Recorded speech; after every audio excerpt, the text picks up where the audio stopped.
Quanto mais o personagem, maior a minha conexão com ele. Porque a gente gosta de sofrer, não é mesmo?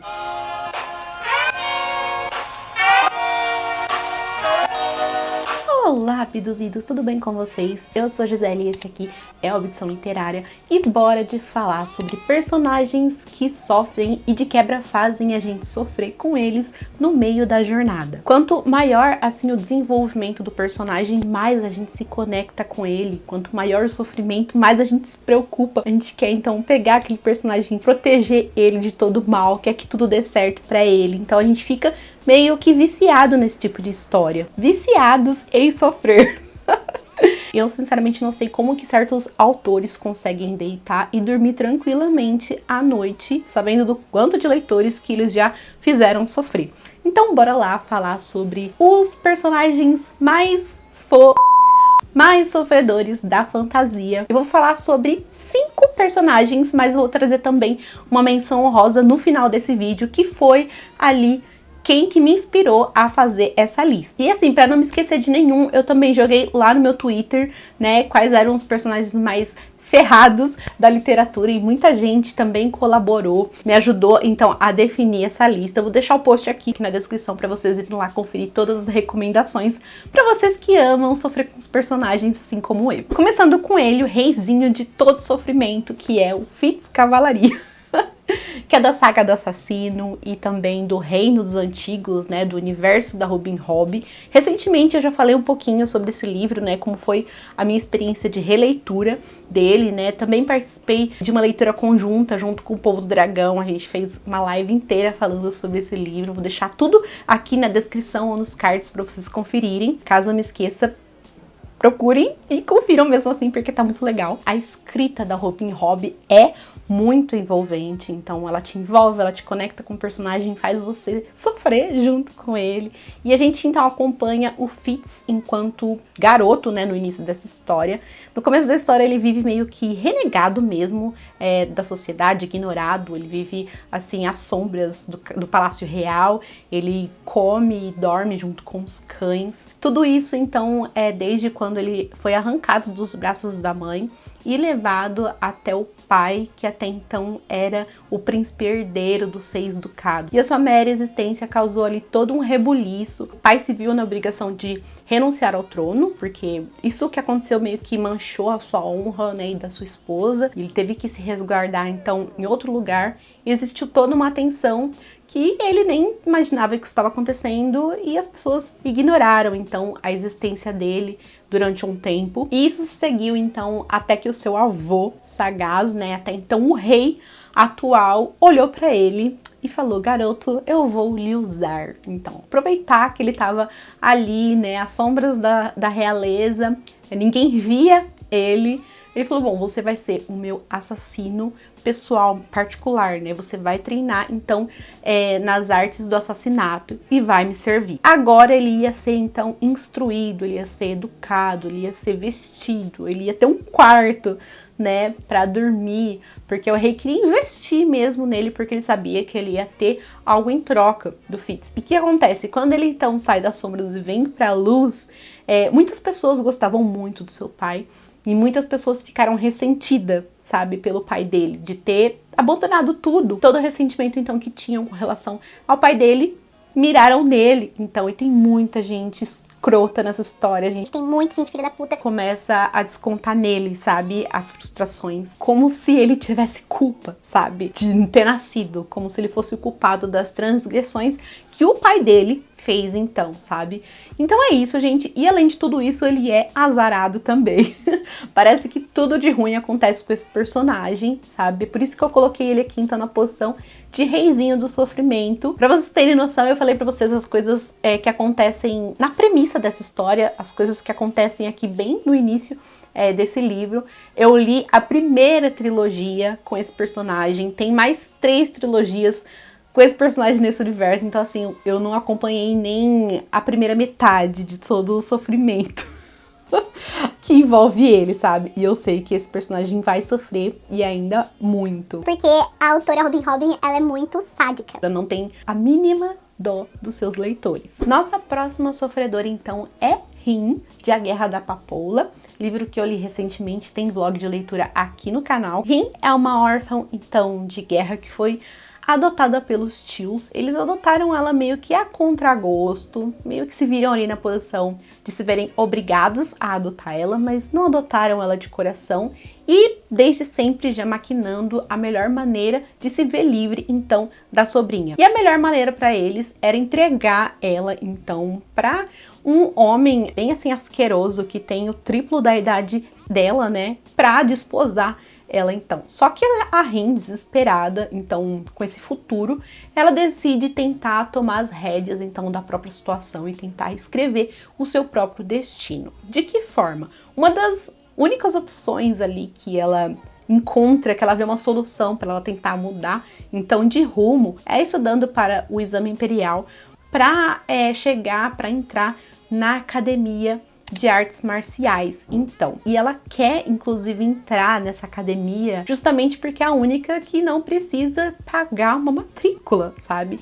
E é assim, ela não tem escolha, ela precisa ir muito bem, sabe? No exame para poder entrar nessa academia. E a Rin, ela não tem a educação adequada, então, para ir bem nesse exame. Então, ela faz toda uma maquinação ali para poder estudar. Do seu jeitinho, ela acaba subornando, então, um mestre para ele poder, então, disponibilizar os materiais ali necessários para ela estudar e instruir ela, né? Ela não tem tempo durante o dia, porque ela trabalha para os tios, então, ela precisa encontrar alguma forma de estudar, então, ela não dorme. É desesperador as coisas que ela faz para estudar e para poder passar nesse exame. Você se conecta com a personagem muito rápido e você começa a torcer por ela, você quer que ela passe. Então assim, gente, ela passa sim, não se preocupem porque isso tá na premissa, tá? Que ela chega até essa academia, não vou contar pra vocês como acontece, é claro, mas ela consegue então entrar nessa academia. E assim, quando ela pensou que, ai meu Deus, estou salva, né? Tudo vai ser melhor daqui em diante, não. Quando ela chega lá, gente, a realidade bate muito forte na cara dela, sabe? Primeiro que ela vai ter que lidar com tanto alunos e também professores que são puristas e que acham que ela é uma intrusa lá, né? Primeiro que ela é uma camponesa, segundo que ela tem pele escura, né? E lá eles são, assim, vidrados por pele clara. E segundo que ela é uma intrusa porque ela não tem o sangue real, ela não tem sangue nobre, então, nas veias, né? Dessa forma, então, o sofrimento, ele continua. Na verdade, é só o começo. E assim, gente, diferente do Fitz, a Rin, ela é uma personagem um pouco cinza, sabe? Ela aprende meio que revidar. Ela faz algumas coisas muito duvidosas. Você até aprende a passar um pouco de pano pra personagem porque você compreende um pouco das motivações dela, não pra tudo, tá? Mas pra muitas coisas a gente passa assim aquele paninho básico. E eu acho que o melhor dessa personagem, então, é como ela não é aquela personagem escolhida pelo destino. Ela quem pega o destino pelo cangote e fala, ó, você vai me escolher. Não deixem de conferir, então, o vlog de leitura dessa ficção histórica que é incrível. Quando eu falo pra vocês que eu gosto de sofrer, não é à toa que a minha série favorita também tem um personagem muito sofrido e muito fodido da cabeça. Randy Altor, então, sofre com um fardo muito pesado, né? O mundo recai sobre seus ombros, ele sofre por quem tá ao seu redor, ele sofre por quem ele sofre pelas suas ações, sofre pelo que ainda não fez. Ele sofre demais. Eu gosto muito da evolução do personagem de forma geral, porque nessas histórias mais clássicas, mais tradicionais da fantasia, a gente tá acostumado muito a ver o herói, por assim dizer, quando ele se vê ali com todo aquele peso de ser quem é, né, de ser o herói de uma história, ele meio que se paralisa, sabe? E as pessoas ao seu redor, então, tem que correr atrás das coisas, tem que chocalhar ele, ou tem que empurrar o personagem. Isso não acontece com o Randy, né? Ele tem sim aquele choque inicial, ele meio que renega o seu fardo, ele renega quem ele é, mas quando ele vê que não tem pra onde ele correr, ele é um personagem muito ativo, que faz o que tem que fazer. Ele se põe em movimento e ele também escolhe as suas batalhas. Ele sabe que não dá pra fazer tudo sabe? Ele sabe que tem coisas que ele precisa ignorar, que são coisas pequenas que outras pessoas precisam ir lá e fazer, mas isso não significa que ele não sofre, né? Ele sofre muito.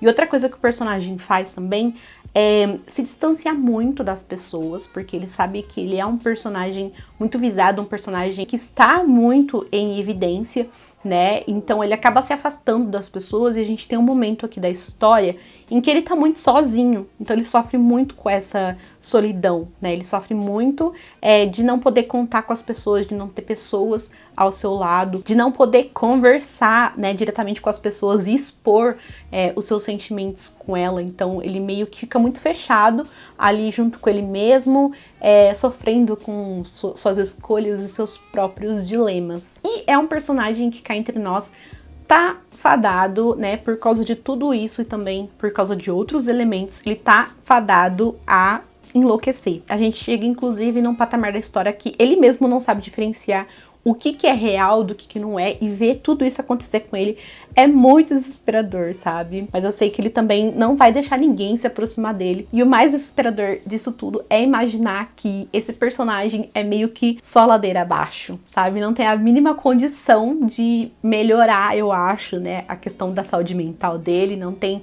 condições dele mudar a percepção, nem melhorar a questão da loucura. É um personagem que é só ladeira abaixo. E eu tô muito assim temerosa pra saber o que vai acontecer com o personagem. Duas coisas, né? Nesse vídeo vocês vão escutar muita expressão só ladeira abaixo, porque com esses personagens é assim. E eu não estou falando sobre as histórias, né? Aqui eu estou falando mais sobre os personagens, estou dando um contexto sobre os personagens. E tem vários vídeos aqui sobre essas histórias, se vocês quiserem então acompanhar. Sobre o Olho do Mundo, né? Sobre a Roda do Tempo, inclusive. Tem a resenha até o 3º livro, tem também a playlist do Tecendo a Roda, onde a gente destrincha os livros e fala também sobre as séries, mas o que eu gostaria de falar sobre esse personagem, então, é isso. Ele sofre muito e ele vai sofrer muito mais e a gente vai continuar sofrendo com esse personagem, né? Eu não sei, gente, eu acho que ele não vai ter paz.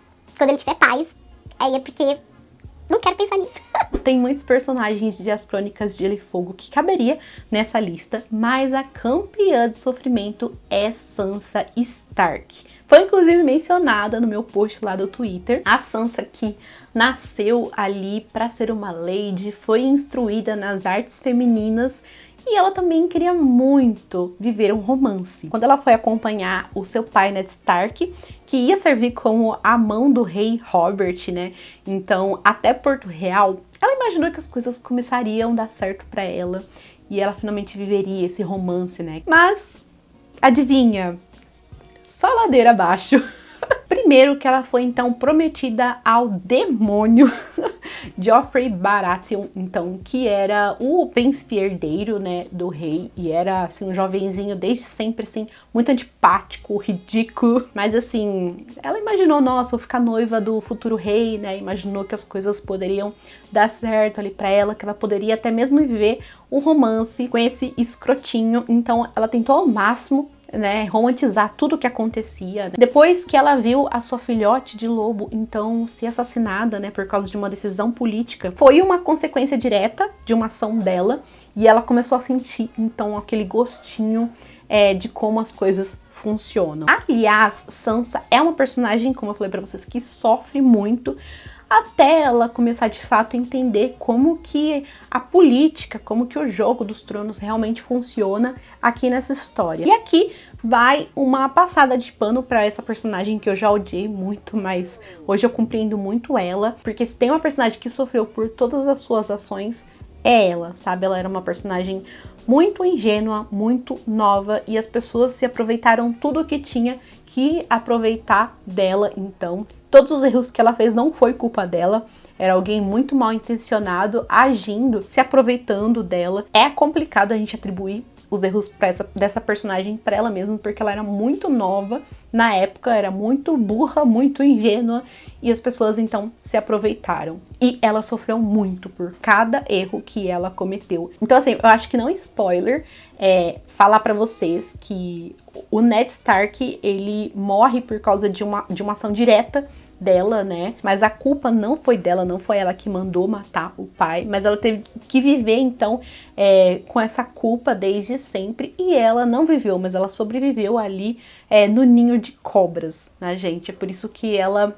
aprendeu tão rápido a jogar, então, esse jogo insano. É uma personagem que eu me rendi ao seu sofrimento, compreendi ela, com o tempo passei a admirar, sabe? Mas eu compreendo vocês também que na primeira leitura, aí no primeiro contato também eu odeio a personagem, mas ela sofre demais. Paga por todos os seus erros e também o dos outros. Órfão, universitário, artista e pobre. Sim, nessa lista não poderia faltar Kvothe. Se o personagem ele é pobre, gente, o sofrimento aumenta o dobro. Aqui nessa história a gente conhece o Kvothe desde quando ele era um menino feliz, sabe? Vivia ali com a sua trupe de artistas itinerantes, né? Junto com a sua família, até que todo mundo é assassinado, menos ele. O combustível para o Kvothe, então, sobreviver e continuar levando a vida é justamente essa chama que vive dentro dele, que é a chama da vingança. Ele quer descobrir quem matou, quem são aquelas criaturas que mataram, então, a sua família, e ele quer revidar. O resto da sua infância, então, ele passa nas ruas, lutando muito para sobreviver, para comer e para ter também a música na sua vida, a música que conecta ele com quem ele realmente é, conecta ele, então, a sua família, né, e a quem ele já foi um dia. E ele luta muito também para poder entrar na universidade, que é o local que pode oferecer as habilidades para ele, assim, ser capaz de lidar com o que matou a sua família, e também um lugar que vai te dar, quem sabe, as informações para ele saber quem matou, né? Que criaturas eram aquelas. E aqui dá pra gente traçar muitos paralelos, inclusive, entre Kvothe e Rim, né? As histórias, assim, o começo de cada história é bem parecida. O Kvothe que consegue, inclusive, entrar para a universidade, achando que as coisas vão melhorar quando ele entra, mas muitas provações começam também a partir de lá, né? E esse também é um personagem cinza, com muitas decisões duvidosas no seu currículo, que eu também passo aquele paninho básico. Sabe para quem eu não passo pano? Pro Sr. Hotfuss, e o quanto ele provoca a gente com o terceiro livro que nunca vem. Eu já perdi as contas de quantas vezes fui dormir preocupada que Kvothe ia ter dinheiro pra comer ou não. É insano, gente, o tanto que essa história mexe com a gente. Pra finalizar, então, a menção honrosa, como eu falei pra vocês, o personagem que inspirou a criação dessa lista. Kaladin, de Os Relatos da Guerra das Tempestades, então, ou melhor, né, de O Caminho dos Reis, que é o primeiro livro da série. E por que menção honrosa, gente? Eu não terminei o livro ainda, eu tô aqui, gente, página 220 ainda, e não tá escrito o quanto eu já sofri com esse personagem. Não, tá escrito sim, gente, o tal do capítulo 11, Gotículas. Eu chorei igual uma lazarenta já com esse personagem. E tem, gente, 200 páginas de uma história que tem milhares de páginas, sabe? Só tá no começo desse sofrimento e ele já é digno de entrar, sim, nessa lista. Eu acho que o pior de tudo é que a gente tem um gostinho da glória de quem esse personagem foi. E depois a gente vê só ladeira abaixo, e eu acho que é por isso que causa o maior impacto, sabe? Kaladin, então, aqui na história, é o filho de um cirurgião. Ele também recebeu treinamento para ser um cirurgião, mas o seu grande sonho era se tornar soldado e lutar nas guerras que tem aqui nesse mundo, né? E a gente vê que de fato ele consegue, né? Ele ascende muito rápido como um soldado e na mesma velocidade, então é a derrocada dele. E que queda, gente. É um personagem assim que de todo o seu auge ele perdeu o brilho. Ele acaba inclusive perdendo assim a vontade de viver. Então é bem triste acompanhar esse personagem. Eu tô devastada e eu tô no começo, sabe? Eu já quero proteger esse personagem, quero que ele pare de sofrer, sabe? E é isso, mas não posso falar muito porque eu tô no começo dessa história ainda. E em breve vai rolar, inclusive, a discussão da leitura conjunta lá no canal do Povo Dragão, dia 26, eu acho. 25, 26, num domingo, tá? Fica aqui o convite para vocês acompanharem nossa discussão dessa primeira parte aqui da história. Me contem aqui, na opinião de vocês, qual que é o personagem mais fudido dessa lista. Eu sei que é difícil, tá? Ou melhor, me contem qual outro personagem que vocês acham que se encaixaria aqui. Eu deixei outros personagens de fora, porque senão esse vídeo ia ficar muito grande. Então, a gente pode, quem sabe, fazer uma parte 2. E vai servir também como recomendação pra mim, sabe? Porque eu adoro personagens sofridos. Vocês também gostam? Eu aposto que vocês também gostam desses personagens sofredores. Espero então que vocês tenham gostado do vídeo e dessas recomendações. Se você ainda não é inscrito, não se esquece de se inscrever e ativar o sininho para receber as notificações. Deixe também seu like se você gostou do vídeo e compartilhe com os amigos. Até o próximo!